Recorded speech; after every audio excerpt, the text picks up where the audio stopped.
जय महाराष्ट्र।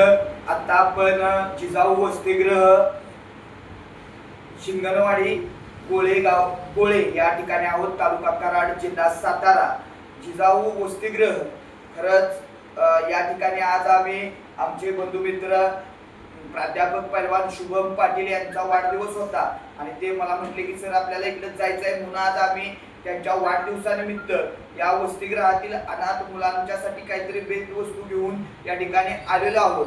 परंतु या ठिकाणी आल्यानंतर कळलं की जे आपल्या घरी मुलं असतात त्याच्यापेक्षा कितीतरी पटीनं जास्त संस्कार या मुलांच्या वरती या ठिकाणी नदाब सर व त्यांच्या सर्व टीमनं या ठिकाणी केलेले आहेत।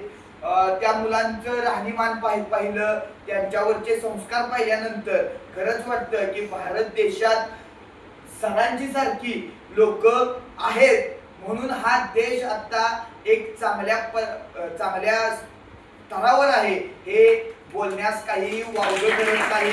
खरंच सांगतो सर की तुम्ही नदाब सर असून देखील राजा शिवछत्रपतींचे आरमार प्रमुख जर कोण होते तर ते देखील तुमच्यातलेच एक होते आणि जी दुफळी निर्माण करण्याचा आता राजकारण चाललेलं आहे त्या राजकारणाला अपवाद म्हणून या ठिकाणी सर आहेत आणि सरांनी अतिशय उत्तमरित्या स्वतःच्या घरात हे अनाथ आश्रम या ठिकाणी असू द्यात की वसतिगृह असू द्यात या ठिकाणी राजमाता जिजाऊंच्या नावानं चालू केलेलं आहे। सरांना मी तुमच्या भावी वाटचाली शुभेच्छा देतो। आमचे बंधू मित्र शुभम पाटील सर या ठिकाणी त्यांनी त्यांचा वाढदिवस या मुलांच्या बरोबर साजरा करावा असं त्यांना वाटलं, त्यांना देखील मी वाढदिवसाच्या शुभेच्छा देतो आणि मी थांबतो। जय हिंद, जय महाराष्ट्र।